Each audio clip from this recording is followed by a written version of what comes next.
What is knee replacement surgery? किसको कराना चाहिए? Who should get a knee replacement surgery done? Is it painful? It's a very important question.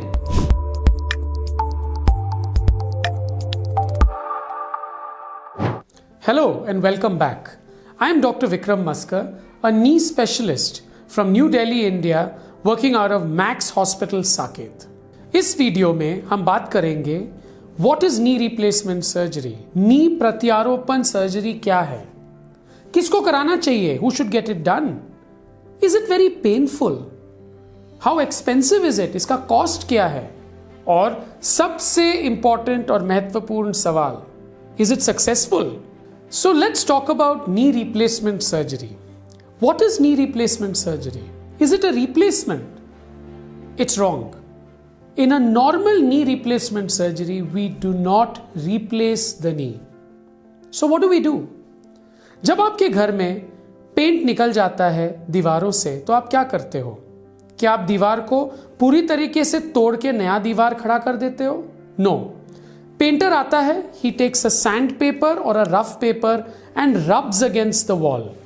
He rubs it till all the leftover paint is away and then starts painting it again. वैसे ही हम भी वही करते हैं, जो बचा कुचा चिकनाई या पॉलिश है घुटने के ऊपर, उसको हम रब ऑफ करके निकाल के घुटने के ऊपर एक कैप लगा देते हैं जो इस कार्टिलेज या चिकनाई का एक सब्स्टिट्यूट है। तो ये चीज एक पूरा नया घुटना नहीं होता, बस घुटने के ऊपर घुटने के जो हड्डियां हैं जो घुटनों को बनाती हैं उनके ऊपर हम एक कैप लगा देते हैं जो चिकनाई जनक है ताकि फ्रिक्शन या रगड़ ना खाए घुटने। दूसरा प्रश्न, किसको कराना चाहिए? Who should get a knee replacement surgery done? Those people whose knees are destroyed in the sense कि कार्टिलेज पूरी तरह से खत्म हो गई है और जिनको दर्द हो रहा है और दर्द के कारण वो चल फिर नहीं सकते या they cannot walk or they are having problems with activities of daily living and they feel that their quality of life, मतलब जो वो करना चाहते हैं और वो कर नहीं पा रहे हैं दर्द के वजह से, उनको घुटने के रिप्लेसमेंट के बारे में सोचना चाहिए। और ये ऑब्वियस है कि जब आदमी जवान हो तो हम कोशिश करते हैं घुटने को बचाने के लिए, पर अगर आप बुजुर्ग हैं, 50-55 से ज़्यादा हैं, 60 से ज़रूर ज़्यादा हैं, तो नी रिप्लेसमेंट एक रियलिस्टिक ऑप्शन है अगर आपके घुटने पूरी तरीके से तहस नहस हो गए हैं। अब हम आते हैं तीसरे प्रश्न के ऊपर, is it painful? It's a very important question. ज्यादातर लोग इस ऑपरेशन से डरते हैं क्योंकि उनको लगता है बहुत दर्द होता है, और पुराने जमाने में ये एक ट्रूथ था क्योंकि हमारे पेन कंट्रोल मैकेनिज्म्स या एनेस्थीसिया जो था वो इतना डेवलप नहीं था। आज के ज़माने में जब डिलीवरी भी होती है तो जो माएँ हैं उनको चिल्लाना नहीं पड़ता जैसे पुराने हिंदी मूवीज़ में हम देखते हैं। ये क्यों पॉसिबल है? ये पॉसिबल है एक विशेष तरीके से जिसको हम बोलते हैं एपिड्यूरल एनेस्थीसिया। इसमें क्या होता है, एक छोटी सी सुई आपके रीढ़ की हड्डी में लगती है जिसके साइड में एक कंटेनर होता है और एक ट्यूब कनेक्टेड होती है जिससे मेडिसिन्स जो है आपके स्पाइन में जाती है जो आपके नीचे वाले हिस्से को पूरी तरीके से सुन्न कर देता है। सुन्न मतलब आप महसूस नहीं कर सकते पर हिला डुला सकते हैं। इससे क्या होता है कि ऑपरेशन के बाद भी नसें जो आपको सेंसेशन देती हैं या महसूस देती हैं वो ब्लॉक्ड रहती हैं और दर्द नहीं होता, पर आप अपने घुटने को और अपने पंजों को हिला सकते हैं। जब तक दर्द पूरे संतुलन में नहीं आ जाए, जिसको लगते हैं तकरीबन 48 से 72 घंटे, हम ये वाली मैकेनिज्म बरकरार रखते हैं और जब दर्द संतुलन में आ जाए तो टैबलेट से काम चल जाता है। The fourth and very important question, how much does it cost? You may have heard variable costs from different surgeons, different hospitals. But the cost depends on, most importantly, what implant you put inside.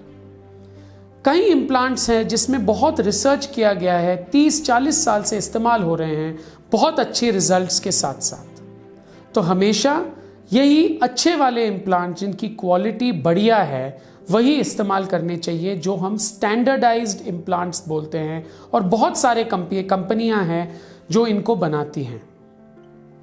तो मेरा उसूल ये है, और मुझे लगता है सारे सर्जन्स का उसूल यही होना चाहिए, आपका ऑपरेशन सही डॉक्टर के हाथों होना चाहिए जो एक विशेषज्ञ है, अच्छे से अच्छा इम्प्लांट लगना चाहिए आपके घुटने में, और तीसरा है भगवान।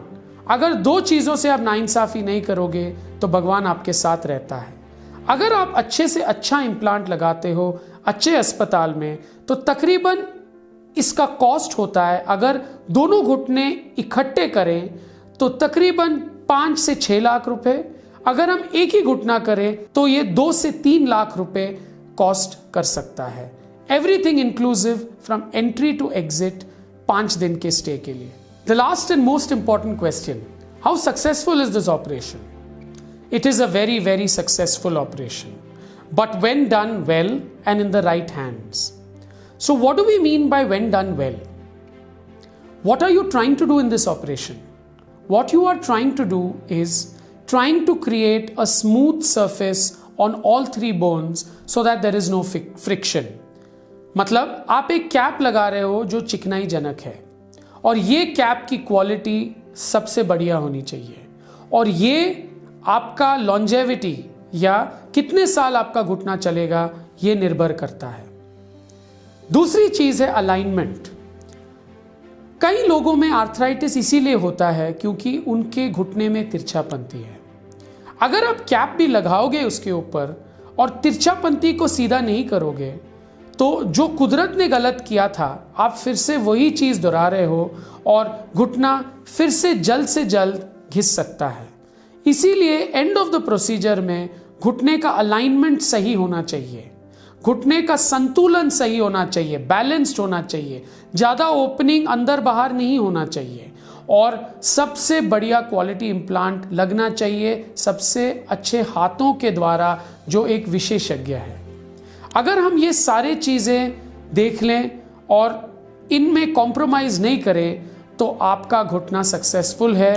और वर्ल्ड ओवर जो रिसर्च किया गया है सारे सर्जन्स के ऊपर जिन्होंने नी रिप्लेसमेंट सर्जरीज किए हुए हैं सारे पेशेंट्स के ऊपर अब्रॉड में, उसमें हम देखा जाए तो घुटना तकरीबन 15 साल कम से कम 95% केसेस में रहते हैं, पर ऐसे भी इंसिडेंसेस है जो ये 30-35 साल तक भी बरकरार रहे हैं आपके बदन के अंदर।